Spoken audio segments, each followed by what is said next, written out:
আমি এক জানাজায় ছিলাম একবার, বাপের জানাজা ছেলে পড়াইতেছিল, কিন্তু আল্লাহু আকবার বলতে পারতেছিল না, কান্নারে কানতে। ছেলে আলেম ছিল, কানতে কানতে কানতে কানতে বাপের জানাজা ছেলে পড়ানো বোঝেন না, আল্লাহু আকবার বলতে পারতেছিল না, কান্নায় ভাঙ্গা পড়তেছিল। একবার বড় কষ্ট করে জোরে আল্লাহু আকবার বলে উঠছে। জানাজা শেষ, আমার মন বলতেছিল যেন বাবা মাফ হয়ে গেছে।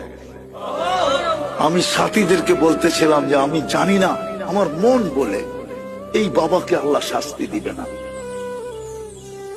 ছেলে আলেম, কলিজার টুকরা নিয়ে গেছে, ঠিক না?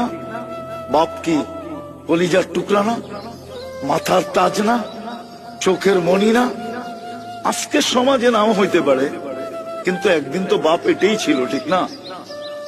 নিয়ে গেছে যিনি, তার বিরুদ্ধে যাওয়া উচিত ছিল, কিন্তু ছেলে কান্না ধরা কানসেন বটে, কিন্তু কান্না ধরা শেষমেশ কি বলছে? আল্লাহু আকবার, মালিক তুই বড়।